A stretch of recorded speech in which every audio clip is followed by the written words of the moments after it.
this meeting to order. Welcome to meeting number 9 of the Standing Committee on Science and Research. Pursuant to the motion of the House on June 18, 2025, the committee is meeting to study the antimicrobial resistance. Today's meeting is taking place in a hybrid format. Pursuant to the standing orders, members are attending in person in the room and remotely using the Zoom application. Before we continue, I would ask all in-person participants to consult the guidelines written on the cards on the table. These measures are in place to help prevent audio and feedback incidents and to protect the health and safety of all participants, including the interpreters. You will also notice a QR code on the card which links to the short awareness video. I would like to make a few comments for the benefit of the witnesses and the members. Please wait until I recognize you by name before speaking. For those participating by video conference, click on the microphone icon to activate your mic and please mute yourself when you are not speaking. For those on Zoom, at the bottom of your screen, you can select the appropriate channel for interpretation, either Floor, English, or French. For those in the room, you can use the earpiece and select the desired channel.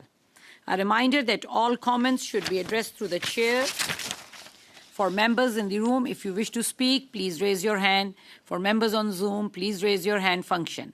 The clerk and I will manage the speaking order as best as we can, and we appreciate your patience and understanding in this regard. I would like to welcome our witnesses. Today, we are joined by Infection Prevention and Control Canada, represented by Dr. Kevin Stinson, Program Manager, Infection Prevention and Control, Waterloo Regional Health Network. Welcome. He's here in person. We are also joined by Innovative Medicines Canada, represented by Dr. Bettina Hamelin, President and Chief Executive Officer. She is joined by video conference. And also we are joined by Jennifer Beckley, the Senior Director, Regulatory Affairs and Clinical Research Transformation, also joining by video conference. Our third witness for today was supposed to be Patients for Patient Safety Canada, and Kim Newdorf, the patient partner, was supposed to log in through video conference, but she is having some challenges on the internet. It is a problem from her end, not from here. She doesn't have a stable internet, so she will not be able to log in. If in case she can get to some other location or something, we will see. But right now, she has not been able to log in because of her internet situation. So all the witnesses will have 5 minutes for the opening remarks, and then we will go into our round of questioning. So today we will start with Dr. Stinson. Please go ahead. You will have 5 minutes for your opening remarks. Thank you.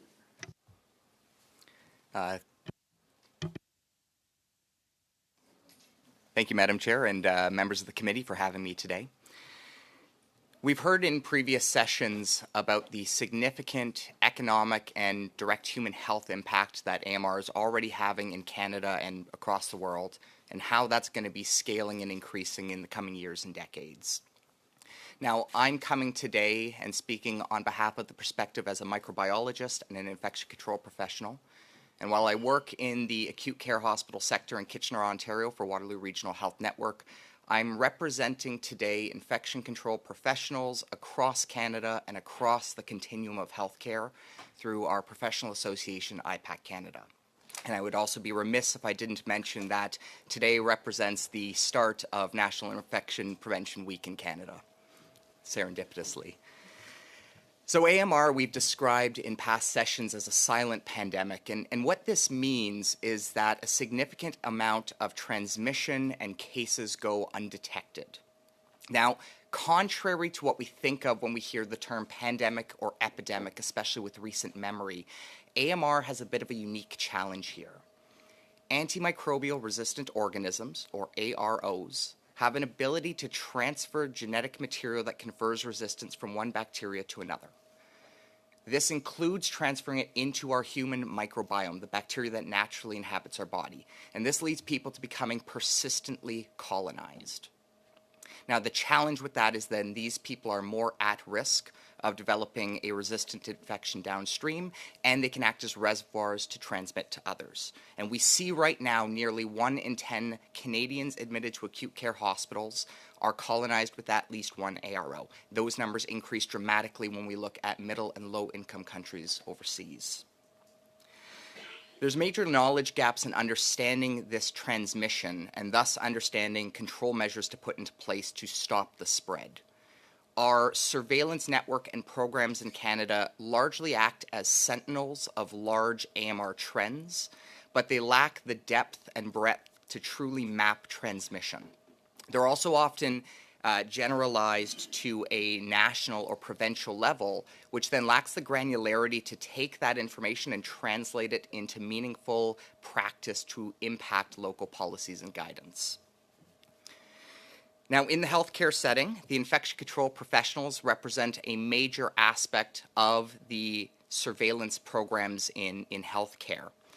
We utilize that information about AMR data to inform AMR surveillance policies as well as control measures in our healthcare institutions, trying to balance the needs of the community, but also trying to balance clinical operational needs and financial stewardship. Without that data, unfortunately, ICPs are left with trying to develop this epidemiological data themselves. Unfortunately, ICPs are not able to access, or often unable to access, Madame la Présidente, rappel au règlement, il n'y a pas d'interprétation présentement. Madam Chair, there is no interpretation at this time. Let us figure out.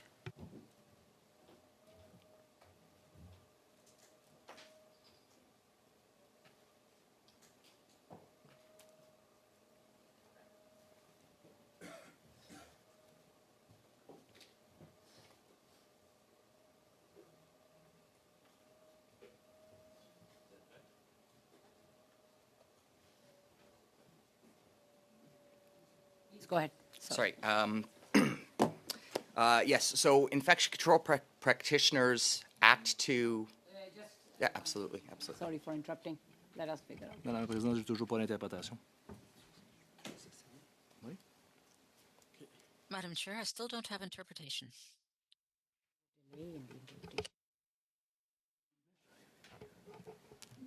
You want me to speak in English? Can you say something? Thank you very much. Can you hear me now? Ah, t'as pas une bonne oreillette. Ça marche pas celui-là. Oui, il est là. Je sais pas, c'est une erreur. OK, c'est bon, merci.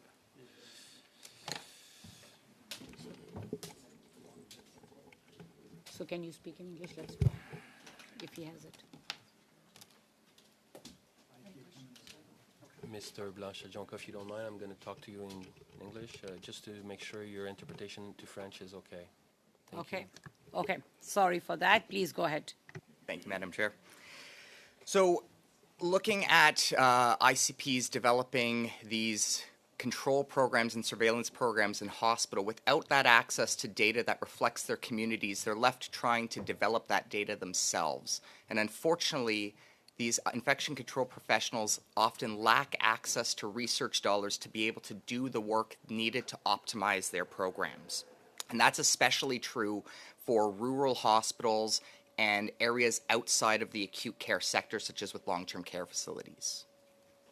So looking at solutions to these challenges, as short-term opportunities, it would include looking at how do we better look at accessing research dollars and widening that access to research dollars currently available, including looking at the idea of carving out a subset of that for small cap applied research methodologies that are knowledge user driven and directly aimed at targeting cost-effective and targeted control and surveillance initiatives in healthcare. As a medium term, we have to look to continue to grow and expand the infection control workforce in Canada, and that would include through development of training programs as well as training grants to bring more people into the field, but then to do continuous professional development and learning to increase epidemiology, surveillance, research, and leadership skills for ICPs within the field. As a long-term initiative, we need to look at how do we improve our overall surveillance approach. How do we get to a point where we have an integrated, multi-sector approach that focuses on truly understanding transmission dynamics and finding control points, both in and out of the healthcare setting? So with that, I would like to, again, thank you all for the opportunity to present today. I have submitted a written brief that goes over these concepts in greater detail and look forward to our conversation today. Thank you so much. Merci beaucoup. Thank you, Mr. Stinson. We will now proceed to Innovative Medicines Canada. And Dr. Hamelin, floor is yours. You will have 5 minutes for your opening remarks. Please go ahead. Thank you, Madam Chair, and good morning, committee members. Other countries have acted, while Canadians risk dire consequences of AMR. This is why I'm here today. While I represent Canada's innovative pharmaceutical industry, the industry that is discovering, developing, and delivering life-changing medicines, diagnostics, and vaccines, I want to begin with a story from the hospital floor. A Canadian hospital pharmacist was recently called to consult on a patient with a severe infection caused by multi-drug-resistant bacteria. Lab results confirmed that none of the usual antibiotics worked. One newer medicine that might have helped was not on the hospital's formulary. The care team scrambled to find a solution, but every hour mattered. The infection spread and the patient's condition deteriorated. That pharmacist said something that still haunts me. This isn't rare anymore. This is becoming routine. Antimicrobial resistance is not a future threat. It is a present crisis. Globally, drug-resistant infections already claim over 1 million lives each year. By 2050, that could rise to 10 million, with an economic toll in the trillions. At its core, this crisis is about innovation and access. We are running out of effective antibiotics, and we're not replacing them fast enough. Development is scientifically complex, economically unrewarding, and in Canada, slowed by regulatory and reimbursement processes that in fact deter innovation. Between 2010 and 2021, Canada secured access to only 3 of the 18 new antibiotics launched globally, putting patients and providers at a serious disadvantage. Solving this requires both urgency and action. IMC, alongside our national and global partners, supports the full implementation of the Pan-Canadian Action Plan on AMR. This includes a pull incentive that rewards innovation and ensures timely access to new antibiotics. We welcome the federal program under development and urge the government to adopt the proposed refinements from the Canadian Antimicrobial Innovation Coalition, building a learning policy environment that evolves with evidence rather than political cycles. Other countries have already moved. The UK has implemented a subscription-style pull incentive. Italy introduced one during its G7 presidency, and France will make AMR a priority in its upcoming G7 leadership. Canada's G7 leadership is rapidly ending. We must lead, not follow. But incentives alone aren't enough. Regulatory and reimbursement systems remain duplicative and slow. Health Canada must rely on efforts by trusted international reviews, a key step towards faster approvals without compromising safety. Yet, access delays persist. On average, it takes 2.5 years from Health Canada authorization to public formulary listing. For antibiotics targeting MDR bugs, every day matters. And AMR is not just a health issue. It's an economic, security, and geopolitical issue. With the US increasingly focused on domestic priorities, Canada cannot assume its support in a crisis. We must secure our own antibiotic supply chain, strengthen innovation at home, and build alliances with countries committed to science and global health security. This is about Canada's resilience. It's ensuring Canadians have access to the medicines they need when they need them. If we act decisively, we won't just contain AMR. We'll build a stronger, more secure Canada. Thank you, Madam Chair, and thank you to the committee. I look forward to your questions. Thank you, Dr. Hamlin. And the clerk has just informed me that Kim Neudorf has been able to log in. So we will just do a quick sound check so that we can give her 5 minutes for the opening remarks. So I'll just suspend the meeting for a minute so that we can just do the sound check for her. Thank you.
Ms. Neudorf, you will have 5 minutes for your opening remarks. Please go ahead. Thank you, and sorry for the disruption. It's been quite a morning. Anyway, thank you so much for this opportunity. I'm from Saskatchewan. I represent Patients for Patient Safety Canada, which is a non-for-profit advocacy group, and we examine how AMR and sepsis contribute to preventable physical and psychological harm. The following experience involves an extended family member. It illustrates the human tragedy behind the science and the clinical, economic, and social burden of AMR, and it is shared with permission. A healthy 70-year-old had a simple fracture of her foot. 2 days later, there was pain in the cast, and her vital signs and cognition were worrisome. When the cast was removed, her foot looked terrible. Sepsis was eventually diagnosed. MRSA and an AMR pathogen were identified. There were 419 consecutive days of hospital care. She lost her foot and averted amputation of her arm by 2 hours. Sepsis returned a second time, and in the end, MRSA and sepsis cost her her life. Healthcare costs were estimated at $750,000. She never received a prosthesis, but a prosthetic foot can cost $15,000 and potentially $250,000 for a hand. Her devoted husband was at her side each of those 419 days, incurring hotel, food, and fuel costs. He did not go to work.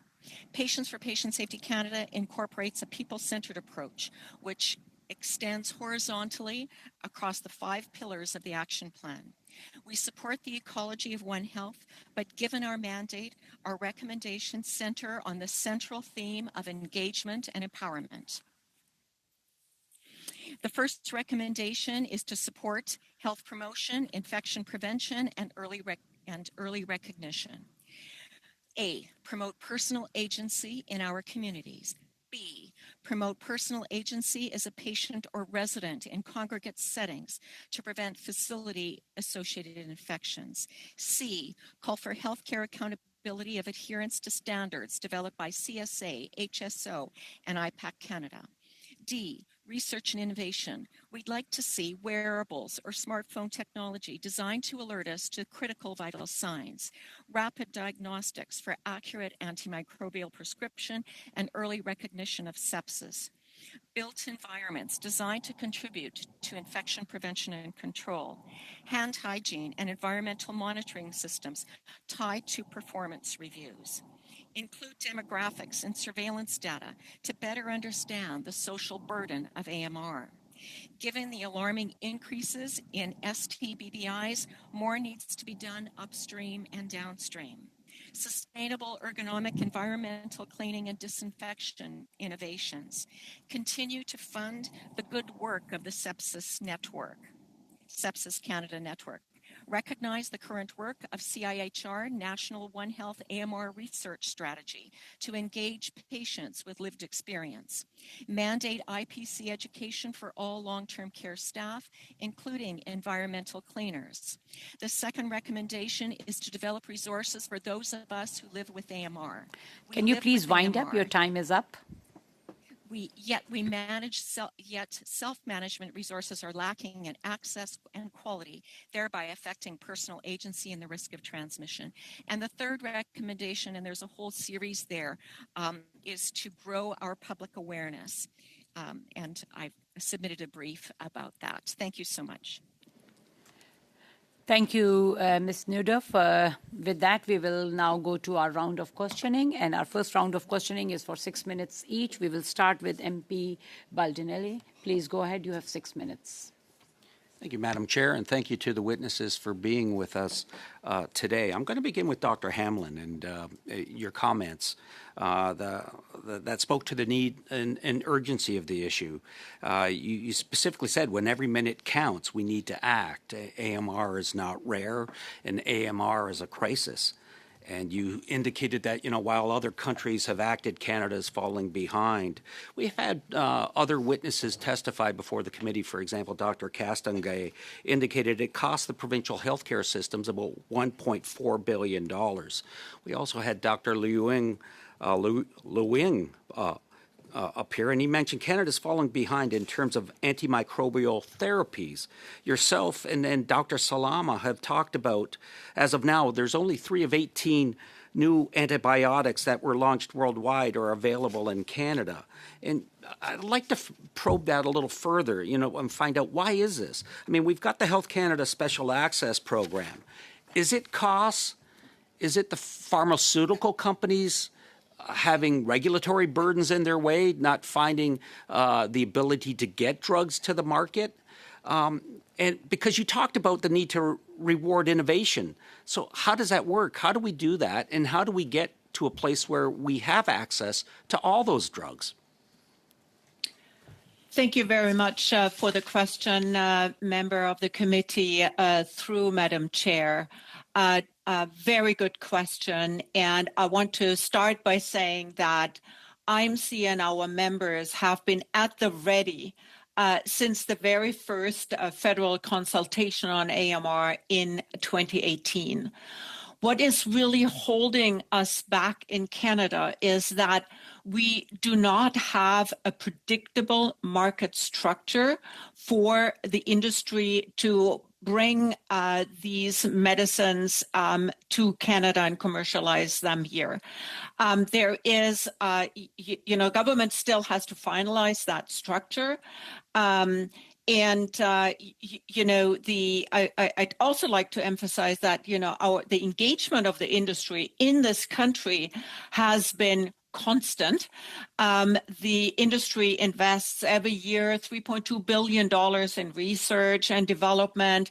That has an impact on our economy of $18.4 billion, creating 110,000 jobs. So there is a presence here in Canada of the industry, but the missing piece is really a clear mechanism for sustained collaboration with all levels of government and shared accountability and shared risk between government and innovators. We're the last in the G7 when it comes to providing access to medicines in Canada. That's across all medicines.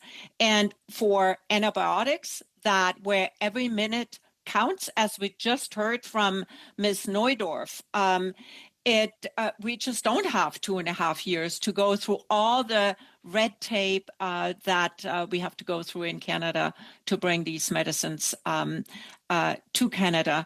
And countries like the UK, countries like Italy have figured out a collaboration with the industry to ensure these antibiotics make it into their countries. And we're lacking that system Thank here you in for Canada. those comments. And it's disappointing to learn that we're last again in something else with regards to being members of the G7.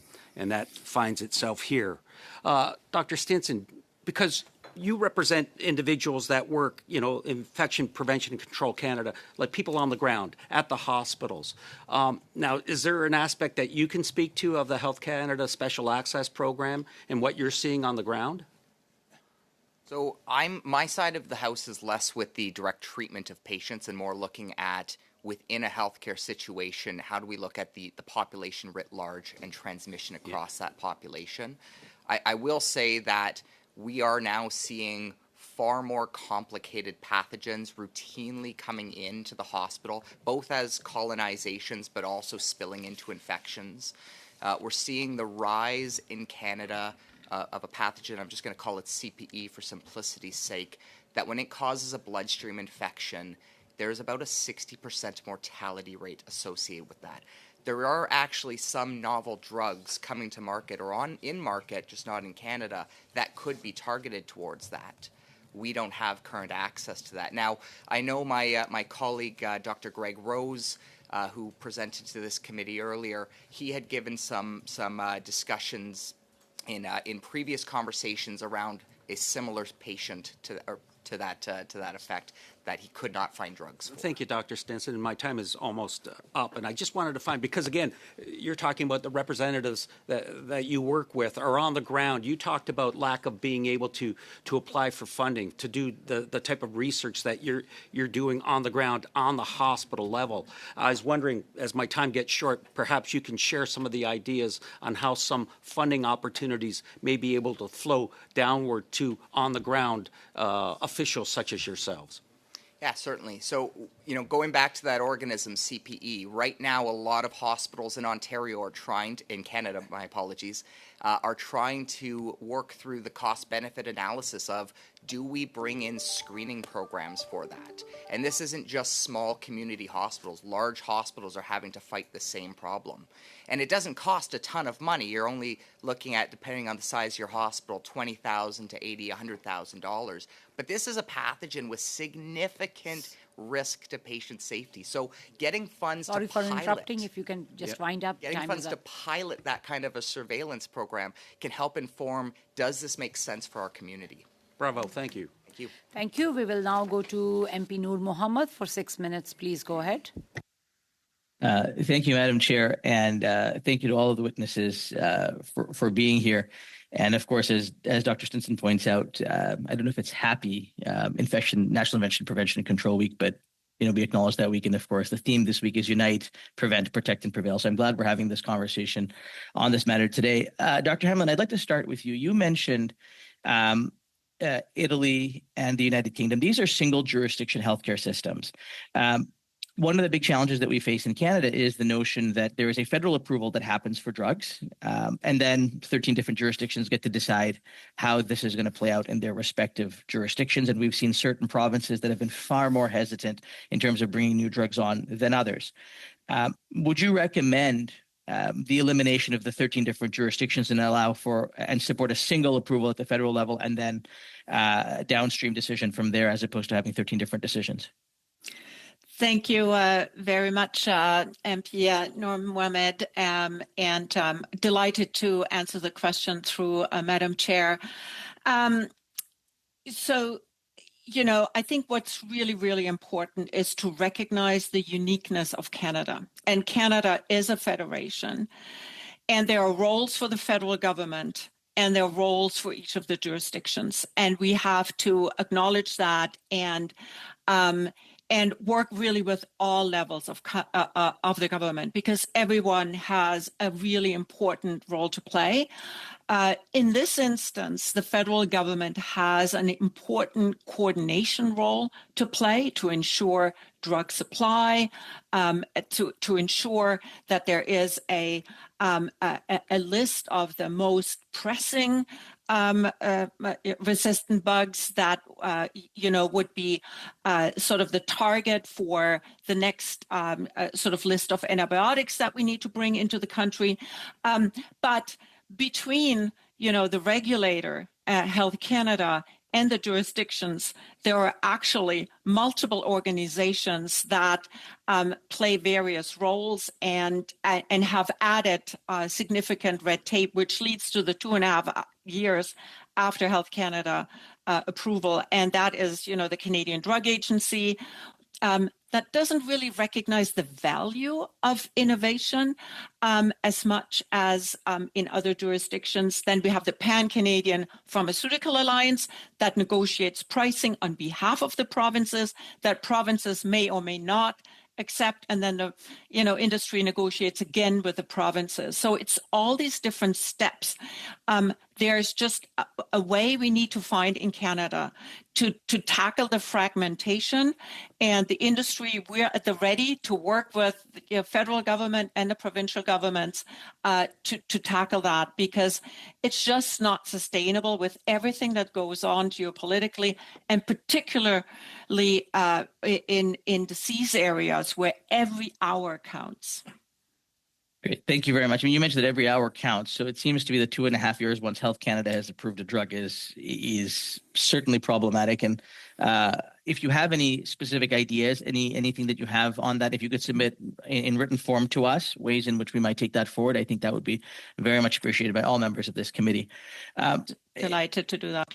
If I could switch to Dr. Stinson. Dr. Stinson, you and your colleagues work at the front line of some of the challenge that we're seeing. And one of the unfortunate things that we have seen over the course of the last little while, which I think adds another layer of complexity to the work that I know you were trying to do and that you would like us to be doing, is the degree of misinformation, disinformation that has been spread in terms of prevention and treatment of new illnesses and new diseases as they come up. It's shown up in the form of vaccine hesitancy. It's shown up in the form of misinformation about people trying to control some of the most unfortunate types of things, much of which unfortunately has been perpetuated by some politicians from the conservative side of the House. Not all, certainly some. What impact do you think that that has on the work that you were trying to do, and what message would you have to politicians that have been trying to cause fear as new medications and as new treatments emerge? What are the consequences of that type of misinformation on patient outcomes? Yeah, so thank you for the question. So certainly there's a lot of rhetoric, including rhetoric from south of the border right now, that is really ramping up hesitancy or skepticism in science, and the challenge is more intrinsic to people. Is your mind gets into a sense of what seems right, what seems normal, what seems familiar, and so you can kind of get into this pattern of causation or correlation versus causation, and not being able to sit back and look critically at data. And so my sole comment to that, and I'm not going to touch on the political kind of one party versus the other aspect, but my comment to people on both sides of the aisle would be simply listen to the scientific experts in the field, because they're the ones who are sitting there doing the work to critically come up with statistical or analytical interpretations of the data. Thank you for that. And Madam Chair, I believe I still have a little bit of time. Just 7, 8, now 6 seconds. So. Well, okay. Well, then I will just thank everyone for your insights. Thank you. Thank you. And now we will proceed to MP Blanchet-Jonca. Please go ahead. You will have 6 minutes. Madame Hamelin, selon les données de l'OCDE, Mrs. Hamelin, according to OECD data, Canada is the only G7 country that has reduced its GDP to research and development between 20 and 21, whereas all of our partners have increased their investments. How would you explain this reduction, and what can we do to boost our ability to innovate and maintain a competitive drug ecosystem? Thank you so much for that question, Mr. Blanchet. Madam Chair. Écoutez, l'investissement. Well, the investment in research and development in Canada is inferior to that of other countries of the OECD and the G7 countries. The investment has always been less, and now de cet investissement-là. we are seeing even less investment. However, I would like to underscore the fact that the pharmaceutics industry, for a number of years now, has been increasingly investing in our research and development in Canada, and we could show you the data. At this time, we're investing $3.2 million in research and development. As part of this investment, there are also partnerships with our ecosystem, among others, the ecosystem in Quebec, where you have a dynamic scientific community. It's recognized. Industries also investing in these systems, and as well, 30% of our members au Québec have their company headquarters in Quebec. However, I do think that the federal government and provincial governments have a major role to play. Quebec, as well as other provinces, have a role to play to engage the industry and to have conversations with them. And it also behooves them to put incentives on the table in order to encourage further investments in Quebec and in Canada, because otherwise we will continue to backtrack compared to the rest of the world. Ms. Hamelin, let me continue about Quebec. As you mentioned, especially in Quebec, as you so well expressed, is an engine for the pharmaceutics industry. Back in the year 2000, we saw a number of giant pharmaceutics industry closures. Laboratories shut. There was a brain drain of talents. People left to other countries. We were able to nevertheless maintain some experts in this ecosystem. However, in the meantime, over the past years, we've had the COVID-19 pandemic, and Canada was entirely dependent on foreign partners and remained the only G7 country to be unable to develop its own vaccine. So how do you see that? How can we avoid the situation from reoccurring, and how can we build a true industrial and scientific autonomy here? First of all, our scientific capacity in Canada and in Quebec is extraordinary. We have everything we require in order to build a scientific industry here in Canada. However, the federal government, as well as the provincial governments, must acknowledge this industry as being a true economic engine for Canada and in Quebec. De l'industrie a changé aussi. However, the industry model has changed as well. It's important to recognize that is fewer large players and large laboratories. It's more consolidated.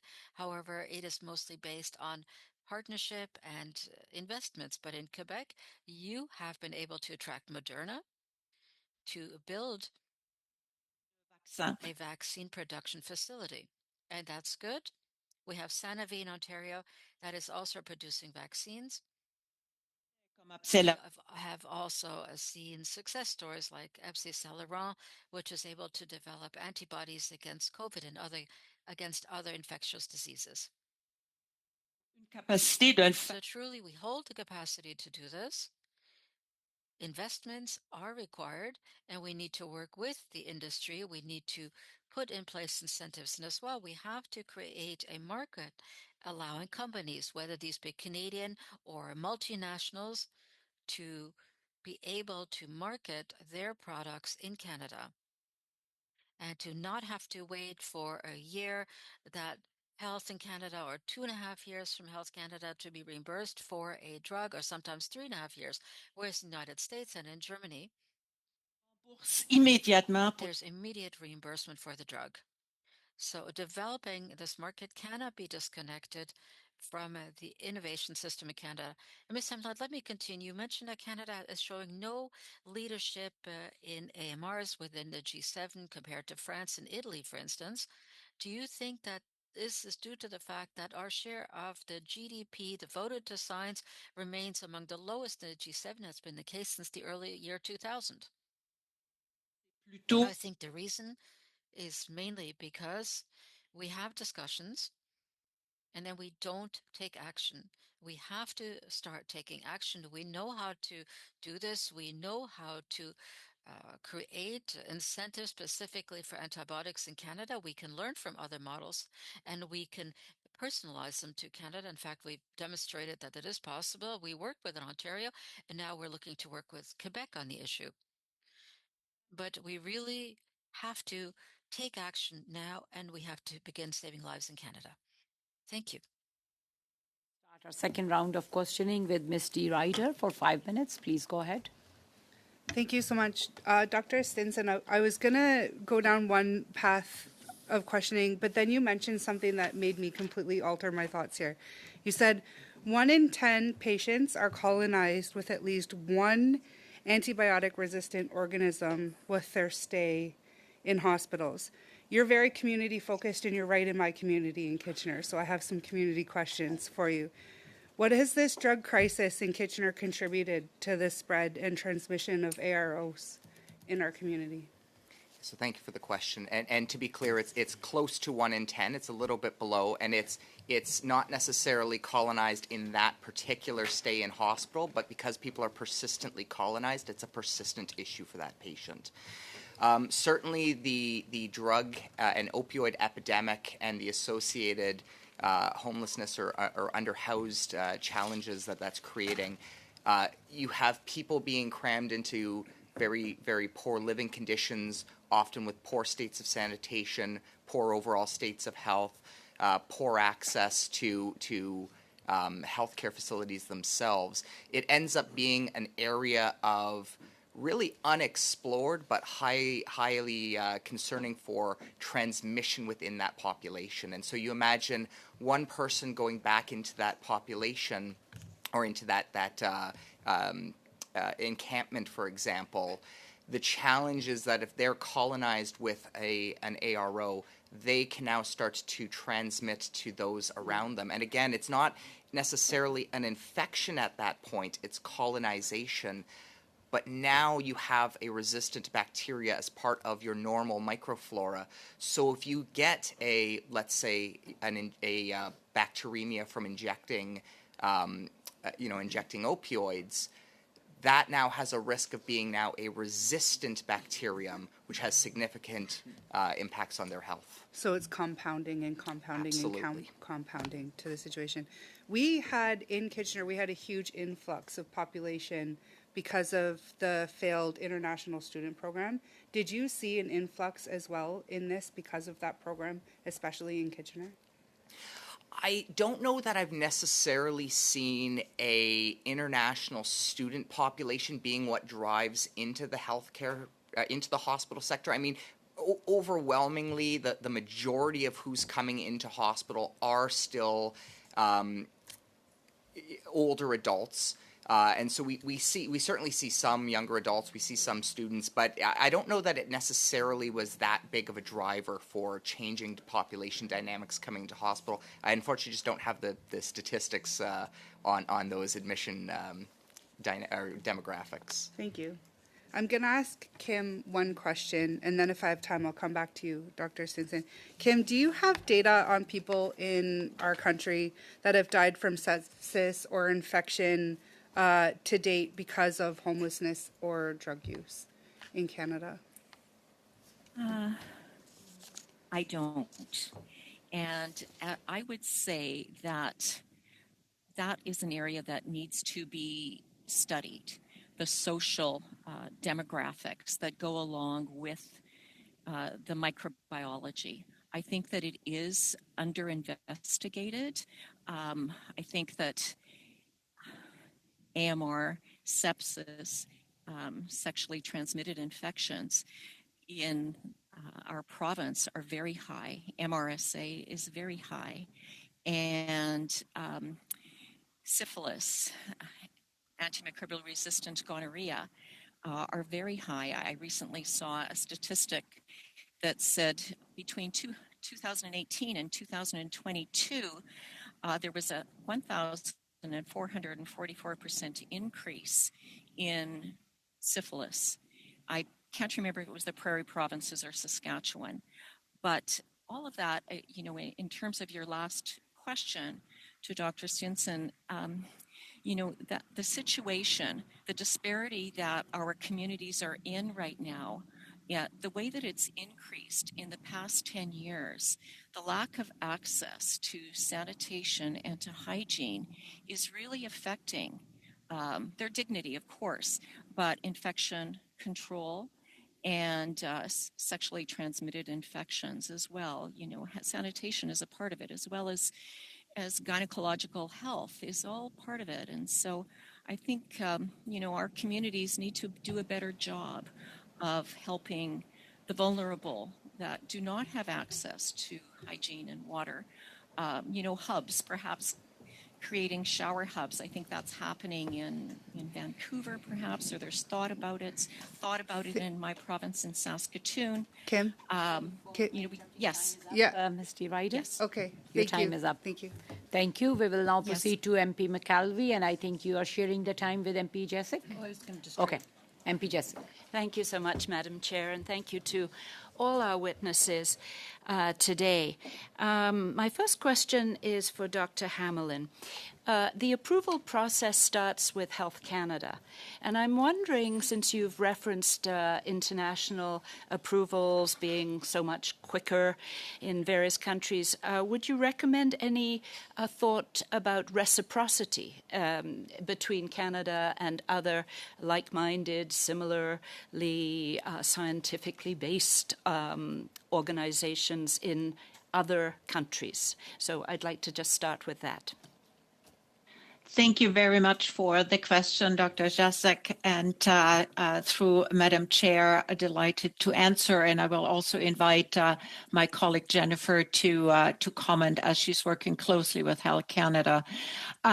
Health Canada is currently considering novel pathways to rely on regulatory decisions from other jurisdictions who are faster in their review process and who get to the files earlier than Health Canada. The FDA used to be the fastest. We'll see how that will evolve with the changes there. But EMA is also a faster approver than Health Canada. And Health Canada is looking at reliance mechanisms. But Jennifer, if you'd like to comment a little bit more on the specifics here. Yeah, sure. Thank you, Bettina, and thank you for the question. So we've been working with Health Canada, and Health Canada has been doing some great work on looking at reliance, as well as looking at work sharing. So there are a number of regulators across sort of globally that have similar scientific backgrounds, sort of similar approaches. So there's a real benefit and value in sort of greater global collaboration. So there's a program called Access that Health Canada is a part of, and there's work underway to sort of make that process more effective. I think the sort of overall goal, of course, is to ensure that Health Canada remains a world-class regulator, maintains its ability to have sort of the scientific expertise in-house as well, but to sort of have that global collaboration that really makes science and research and development more effective and more efficient in Canada and globally as well. Thank you for that. And then to follow up a little bit on my colleague MP Nur Mohammed's question, Dr. Hamelin, once Health Canada has approved in terms of safety of the particular and effectiveness of the particular product, it seems, and we've certainly heard, that it seems to be a duplicative effort on the part of provinces to a certain extent. They obviously have the issue of cost and price of the particular product, perhaps for their own jurisdiction. But could you just elaborate? I know you committed to sending information, written information, but perhaps could you just tell us a little bit more about how you could see streamlining that process? Thank you very much for the question, Dr. Jasek. Through the Madam Chair, delighted to answer. Following Health Canada, the Canadian Drug Agency evaluates the pharmacoeconomics of a new product. As part of that, also evaluates clinical evidence that has already been evaluated by Health Canada in order to make the decision for a new product to be safe and effective. So there's a duplication there. And the pharmacoeconomics is also undertaken by the industry. The challenge is that the pharmacoeconomic model that the Canadian Drug Agency applies at the moment has not been updated in a long time and uses comparators that are really, quite frankly, outdated in terms of the value of a human life, and does not take into account really the value of a new product, a new medicine, in terms of saving lives, in terms of keeping people productive and a participant in our economy. So there's a kind of an imbalance in terms of looking really strictly at the cost. And then the Pan-Canadian Pharmaceutical Alliance only starts their activities once the Canadian Drug Agency has made their decision and has made a recommendation. If the recommendation from the Canadian Drug Agency is a negative one, the industry has invested all of this investment to no avail, because it's very difficult to start the process again. And then the negotiation. So, yeah. Sorry for interrupting time. It's a long process. Okay. Yeah, it's a long process. Thank you. But happy to provide details. Yeah, please. Thank you. We will now proceed to Mr. Blanchet-Jonca. Please go ahead. You will have 2.5 minutes. Dr. Stinson. Dr. Stinson? Universities play a key role in preventing infections. However, research is often underfunded, specifically outside of the major centers.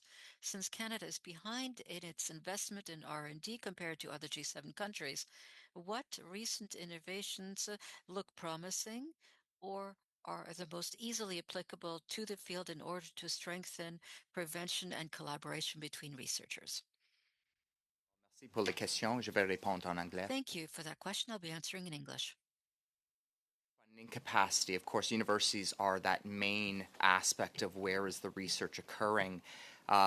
One opportunity that we need is how do we get less of the academic high-level research and how do we drive that to applied translatable research. And so when we look at opportunities along those fields, one example for right now, we have industries in Canada and of course abroad bringing in, as Kim referred to, infection control technologies and engineered environments.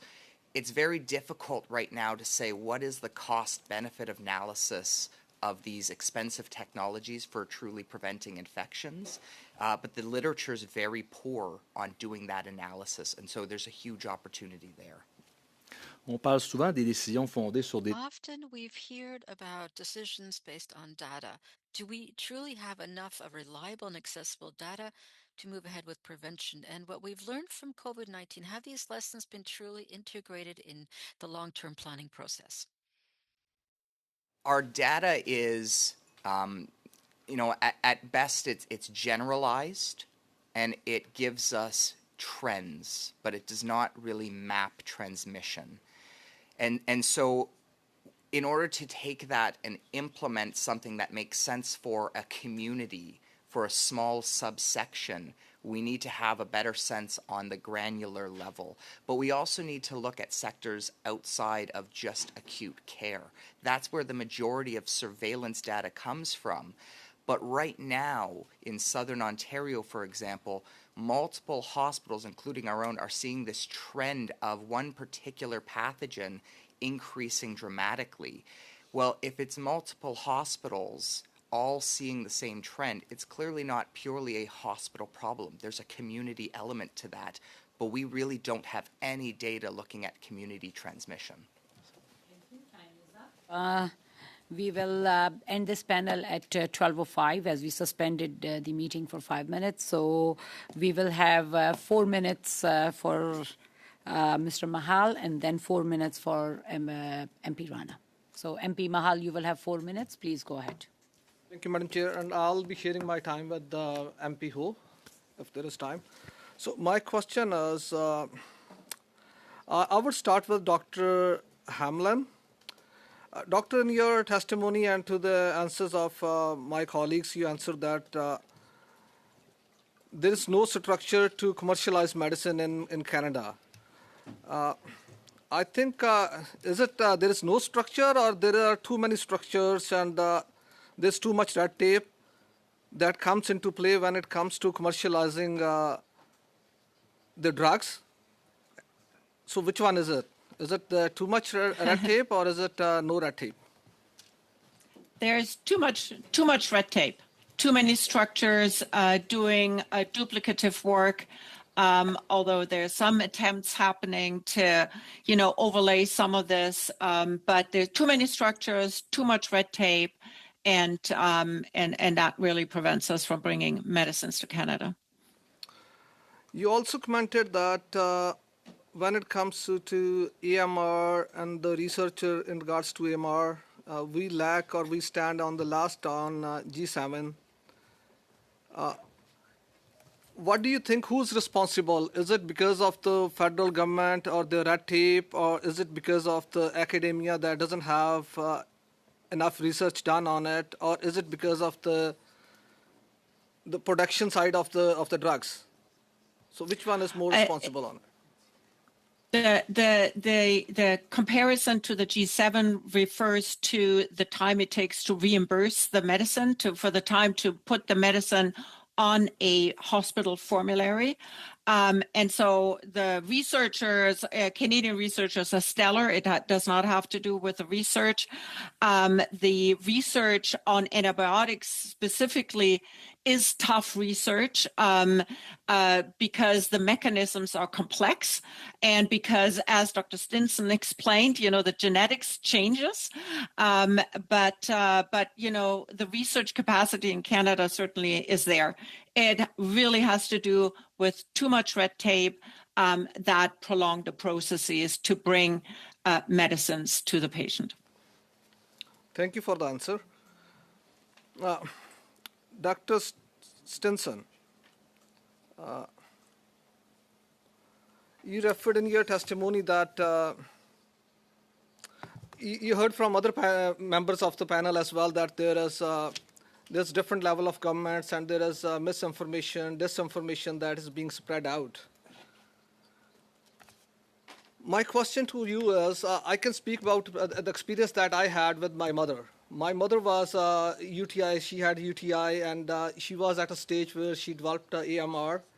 And after 2 weeks of treatment at the local hospital of Grey Nuns, which comes in my riding, they had to order a drug which had to come from Ontario, and it took about, I think, 2 to 3 weeks.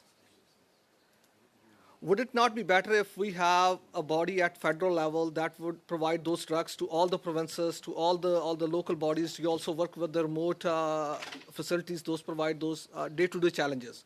So how would you respond to that? Yeah, so absolutely. And this isn't just a problem with antimicrobials, but many of the drugs that you have to go through the special access program to gain access to, there is a delay to getting them into Canada and to the patient's bedside. And unfortunately, that delay, when you're dealing with someone who is critically ill, every minute counts, and that delay has direct risk of impacting lives. I think you also picked up. Thank you. Thank you. And we will now go to MP Rana. MP Rana, you will have 4 minutes. Please go ahead. Thank you, Madam Chair. And thanks all the witnesses for your valuable time. And through you, Madam Chair, I will ask a question to Dr. Hamlin. You have worked in academia, industry, and genomics. Now that you lead IMC, how do you see the Canada's research landscape changing when it comes to tackling antimicrobial resistance?